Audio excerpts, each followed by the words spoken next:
नमस्कार दोस्तों। पार्ट 3 की बात कर रहे हैं भारतीय न्याय संहिता के बारे में। तो भारतीय न्याय संहिता में लास्ट में मैंने आपको बताया कि जो अटेम्प्ट टू कमिट सुसाइड है दोस्तों वो डिलीट कर दी गई है। उसकी जगह मेंटल हेल्थ केयर एक्ट में एक्ट की तर्ज पर एक सेक्शन 226 इनेबल किया गया है भारतीय न्याय संहिता में।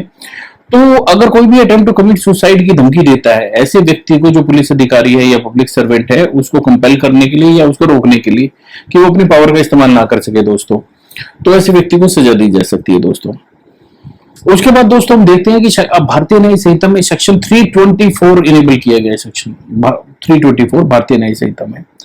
तो 324 क्या कहता है दोस्तों कि इसमें जो लॉस ऑफ प्रॉपर्टी यानी मिसचीफ का जो ऑफेंसेस होता था, मिसचीफ के ऑफेंसेस को एक्सपेंड कर दिया गया है कि अगर वो मिसचीफ करते हैं, नुकसान पहुंचाते हैं या तो सरकार की प्रॉपर्टी का या लोकल अथॉरिटी की प्रॉपर्टी को, तो ऐसे व्यक्ति की अगर सरकार या लोकल अथॉरिटी की प्रॉपर्टी को अगर नुकसान किया जाता है दोस्तों, तो उसके लिए जो पनिशमेंट है 1 साल होगी या फिर फाइन होगा या फिर दोनों होगा। पहले ये जो पनिशमेंट होती थी ये 6 महीने या फिर फाइन या फिर दोनों हुआ करता था इसमें। अब अगर किसी ने 324 में मिसचीफ का ऑफेंस किया गया है और इसमें गवर्नमेंट की प्रॉपर्टी या फिर लोकल अथॉरिटी की प्रॉपर्टी को नुकसान पहुंचाया है दोस्तों, तो उसमें 1 साल की पनिशमेंट होगी या फिर फाइन होगा या फिर दोनों होंगे। अब इसमें एक बात का और ध्यान रखने वाला है कि इसमें अब एक क्राइटेरिया और बनाया गया है। पहला क्राइटेरिया आपने समझा कि लोकल अथॉरिटी या गवर्नमेंट की प्रॉपर्टी है तो 6 महीने की नहीं, अब 1 साल या फिर फाइन होगा। अब इसमें क्या किया गया कि अगर 20,000 से ज्यादा की प्रॉपर्टी का नुकसान पहुंचाया है मगर वो प्रॉपर्टी का वैल्यू जो है 1 लाख से कम है मगर 20,000 से ज्यादा है, तो दोस्तों तो क्या होगा, तो इसमें जो सजा है वो 2 साल की होगी या फिर फाइन होगा या फिर दोनों होंगे। अगर इसमें जो प्रॉपर्टी का नुकसान किसी ने पहुंचाया है, गवर्नमेंट या लोकल अथॉरिटी की प्रॉपर्टी हो, वहां पर प्रॉपर्टी की वैल्यू 1 लाख से ज्यादा की है, तो ये अब जो सजा है वो बढ़कर 5 साल बना दी गई है। 5 साल या फिर फाइन या फिर दोनों।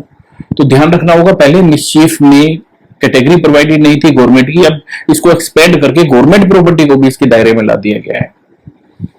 दोबारा से अगर मैं आपको बताना चाहूं तो गवर्नमेंट प्रॉपर्टी या फिर लोकल अथॉरिटी की प्रॉपर्टी 20,000 से कम की वैल्यू है तो 1 साल की सजा या फिर फाइन। 20,000 से ज्यादा है, 1 लाख से कम है तो 2 साल की सजा और विद फाइन। और अगर 1 लाख से अगर वैल्यू ज्यादा है तो 5 साल की सजा और या फिर फाइन या फिर दोनों। अब ये आप समझ लीजिए कि कम से कम 1 लाख से तो ज्यादा ही रहेगी गवर्नमेंट की प्रॉपर्टी। कोई भी ऐसी प्रॉपर्टी आज के दिन नहीं है जिसका वैल्यूएशन 1 लाख से कम का हो, तो 5 साल की सजा आप ये मानकर चलो ऐसे व्यक्ति को मिसचीफ के लिए दी जा सकती है। उसके बाद दोस्तों जो मॉब लिंचिंग या फिर जो काफी लोगों की भीड़ है जो मॉब लिंचिंग का जो ऑफेंस करती थी, तो ऐसी भीड़ के अपराध को भी इसमें इन्वॉल्व कर दिया गया है दोस्तों। अगर कल्पेबल होमिसाइड या फिर सदोष मानव वध का अपराध अगर लिंचिंग के जरिए किया गया है तो वो भी भारतीय न्याय संहिता में इन्वॉल्व कर दिया गया है दोस्तों। उसके लिए सेक्शन 103 सबसेक्शन 2 बनाया गया है दोस्तों। तो इसके जरिए बताया कि अगर कोई मॉब लिंचिंग करता है जिसके जरिए मर्डर या ग्रीवियस हर्ट का अपराध करती है मॉब, जिसमें 5 या 5 से ज्यादा व्यक्ति शामिल हैं, और उसमें जो विक्टिम की जो सोशल प्रोफाइल है उस विक्टिम की रेस, कास्ट या community, sex, place of birth, language, personal brief या दूसरे ग्राउंड पर, इन आधारों पर मॉब ने लिंचिंग की है। तो दोस्तों आपको यह समझना होगा सबसे पहले सेक्शन 103 सबसेक्शन 2 मॉब लिंचिंग, फिर आपको ध्यान में रखना होगा 5 या 5 से ज्यादा व्यक्ति, फिर आपको ध्यान में रखना होगा कि जिस व्यक्ति को इन्होंने नुकसान पहुंचाया है उसकी सोशल प्रोफाइल क्या है विक्टिम की, उसका रिलीजन क्या है, रेस क्या है, कास्ट क्या है, कम्युनिटी क्या है, उसका प्लेस ऑफ बर्थ क्या है, उसकी लैंग्वेज क्या है, उसका पर्सनल बिलीफ क्या है, या फिर कोई दूसरे आधार पर अगर ये मॉब लिंचिंग की पनिशमेंट की जाती है दोस्तों, तो उसके लिए कम से कम 7 साल की पनिशमेंट, मैंडेटरी पनिशमेंट जो प्रोवाइड की गई है। और अगर ये 5 या 5 से ज्यादा व्यक्ति इन आधार पर, रेस, कास्ट या कम्युनिटी के आधार पर अगर किसी व्यक्ति को ग्रीवियस हर्ट करते हैं तो उसकी पनिशमेंट 7 साल होगी दोस्तों। तो ये आपको ध्यान रखना पड़ेगा। मॉब लिंचिंग का अपराध सेक्शन 103 भारतीय न्याय संहिता में इन्वॉल्व कर दिया गया है दोस्तों। उसके बाद अगर बात करें दोस्तों, जैसे अभी हम बात कर रहे थे रैश और नेग्लिजेंट एक्ट से, अगर किसी व्यक्ति की रैश और नेग्लिजेंट एक्ट और साथ में हिट एंड रन की बात कर रहे थे, अगर उसमें अगर कोई व्यक्ति बिना इंफॉर्मेशन दिए अगर भाग जाता है तो ऐसे व्यक्ति को 10 साल की पनिशमेंट होगी और फाइन होगा। अब आप बात कर रहे हैं कि रैश और नेग्लिजेंट एक्ट के जरिए अगर 106 की बात करें, सेक्शन 106 सबसेक्शन 1 की अगर बात करें भारतीय न्याय संहिता की, इसमें अगर कोई रैश और नेग्लिजेंट एक्ट से अगर किसी व्यक्ति की मृत्यु करता है तो उसमें 2 साल से 5 साल तक की पनिशमेंट मिलेगी। और अगर चिकित्सक ने, मेडिकल प्रैक्टिशनर ने अगर ये रैश और नेग्लिजेंट एक्ट से अगर डेथ की है तो उसको 2 साल तक की सजा मिलेगी। और दूसरा अगर व्यक्ति है तो उसको 2 से 5 साल तक की सजा मिलेगी। उसके बाद दोस्तों हम बात करते हैं कि जो थेफ्ट का जो अपराध है उसको भी एक्सपेंड कर दिया गया है। अगर चोरी व्हीकल में से की गई है या व्हीकल के जरिए की गई है या फिर गवर्नमेंट प्रॉपर्टी का थेफ्ट किया गया है या फिर किसी आइडल या फिर आइकन का जो प्लेस ऑफ वर्शिप से वहां से इसको चोरी किया गया है तो सेक्शन 305 इनेक्ट किया गया है भारतीय न्याय संहिता में। और इस थेफ्ट को पनिशेबल बनाया गया है 7 साल के पनिशमेंट से।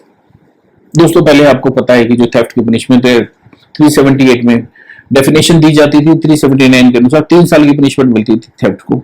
अब स्नैचिंग को एक अलग ऑफेंस बना दिया गया, थेफ्ट को अलग पनिशमेंट बना दी गई। तो थेफ्ट अगर आप ये ध्यान रखिए, अगर गवर्नमेंट की प्रॉपर्टी का किया गया है और या फिर व्हीकल का थेफ्ट किया गया है या थेफ्ट फ्रॉम व्हीकल किया गया है, व्हीकल के जरिए थेफ्ट किया गया या व्हीकल का थेफ्ट किया गया या गवर्नमेंट प्रॉपर्टी का थेफ्ट किया गया है और या फिर प्लेस ऑफ वर्शिप या फिर मंदिर में से कोई आइकन या फिर आइडल की चोरी की गई है तो 7 साल की पनिशमेंट मिलेगी दोस्तों सेक्शन 305 के अनुसार।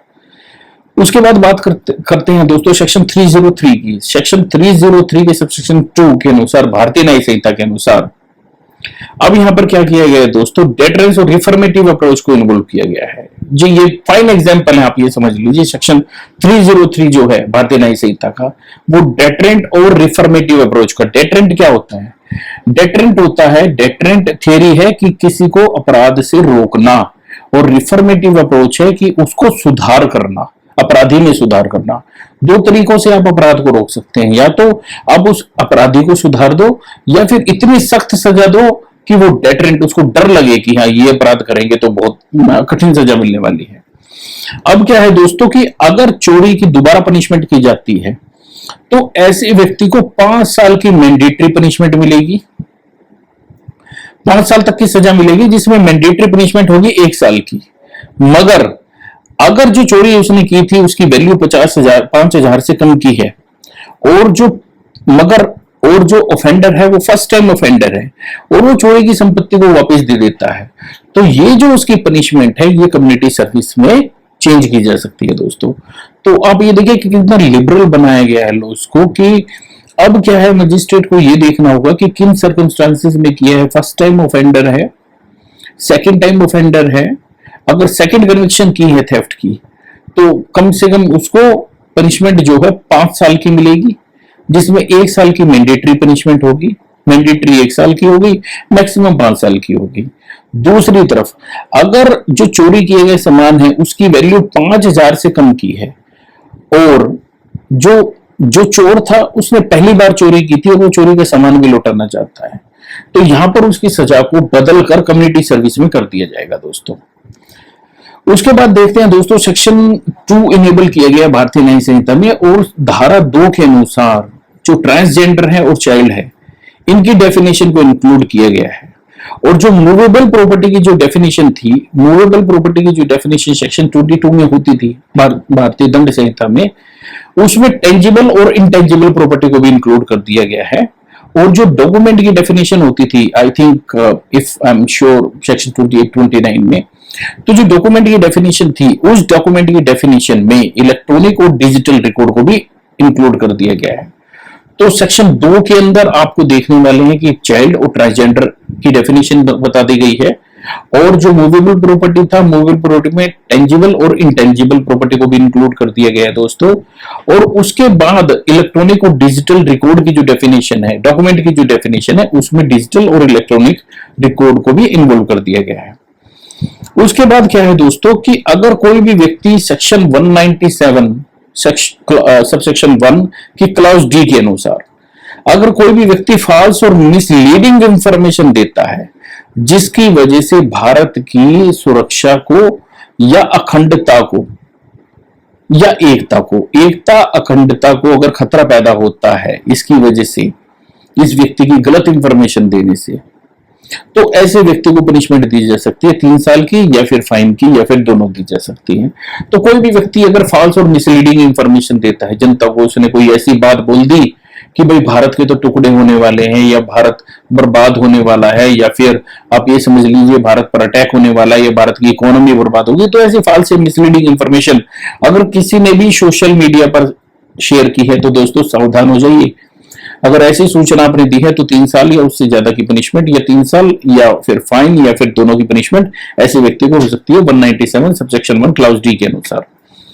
उसके अलावा दोस्तों बैगरी को भी इंक्लूड किया गया है। बैगरी को इंक्लूड किया गया कि अगर एक्सप्लॉयटेशन किया जाता है किसी व्यक्ति का, ट्रैफिकिंग के जरिए बैगरी करवाई जाती है, तो उससे पहले बैगरी इन्वॉल्व नहीं था दोस्तों, तो ट्रैफिकिंग में था कि हायर अगर उसका एक्सप्लॉयटेशन किया जाता है, या ट्रांसपोर्टेशन किया जाता है, या उसको किसी भी फॉर्म में एक्सप्लॉयट किया जाता है। अब उसमें बैगरी भी, अगर ट्रैफिक किया गया है किसी व्यक्ति को, ट्रैफिकिंग से अगर बैगरी करवाई जा रही है तो वो भी पनिशेबल बना दी गई है सेक्शन 143 में दोस्तों।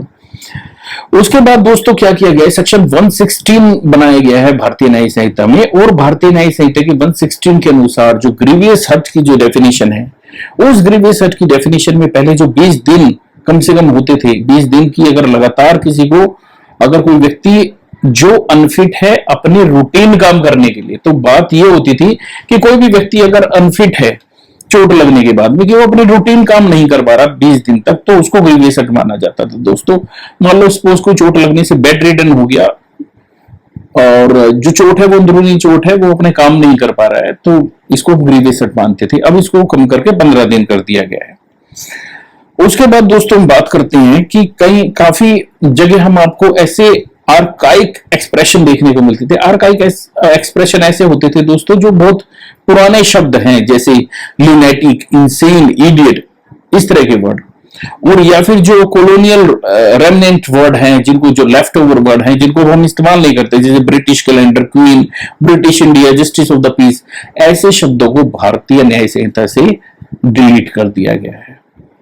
तो अब आपको ये वर्ड देखने को मिलने वाले नहीं है। आप बोलना चाहो बोल सकते हो, जिसको लुनेटिक, इडियट, इंसेन बोल सकते हैं, पर भारतीय न्याय संहिता में आपको ब्रिटिश इंडिया या क्वीन या फिर जस्टिस ऑफ द पीस या ब्रिटिश इंडिया इस तरह के शब्द आपको देखने को नहीं मिलेंगे। ये सिर्फ कहने की बात हो जाएगी, आपकी जुबान पर रह जाएंगे, किताब में से साफ।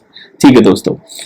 उसके बाद दोस्तों एक यूनिफॉर्मिटी बनाई गई है आईपीसी में थ्रू आउट। पहले हम देखने को मिलता था कई जगह माइनर शब्द का इस्तेमाल होता था, कई जगह चाइल्ड शब्द का इस्तेमाल होता था। तो अब क्या होगा, अब भारतीय न्याय संहिता में आपको एक यूनिफॉर्मिटी यानी एक शब्द ही लगातार देखने को मिलेगा, कई जगह अलग एक्सप्रेशन का इस्तेमाल नहीं होगा। चाइल्ड शब्द का इस्तेमाल होगा, अगर 18 साल से कम का कोई भी व्यक्ति है तो उसको चाइल्ड कहकर बुलाया जाएगा, माइनर नहीं। उसके अलावा सॉरी दोस्तों, उसके अलावा जो फाइन है आईपीसी में वो 10 रुपए से बढ़ाकर 10,000 कर दिए गए हैं। उसी तरह जो पनिशमेंट है उनको भी रैशनलाइज कर दिया गया है, जैसे कि 33 ऑफेंसेस हैं जिनके लिए जो 33 ऑफेंसेस की जो इंप्रिजनमेंट है उनको बढ़ा दिया गया है। उसके अलावा 83 केसेस में जो मैंडेटरी पनिशमेंट है उसको बढ़ा दिया गया है, और minimum punishment, mandatory minimum punishment बना दिया गया है। और 23 जो ऑफेंसेस हैं उनमें भी मैंडेटरी मिनिमम पनिशमेंट बना दी गई है। तो कुल मिलाकर अगर आप देखें तो टर्म ऑफ इंप्रिजनमेंट 33 ऑफेंसेस में बढ़ा दिए गए हैं, 83 केसेस में फाइन बढ़ा दिए गए हैं, और 23 ऑफेंसेस में मैंडेटरी मिनिमम पनिशमेंट बना दी गई है कि 23 ऑफेंसेस ऐसे हैं अब फिलहाल आपके भारतीय न्याय संहिता में जिसमें मैंडेटरी मिनिमम पनिशमेंट मिलेगी,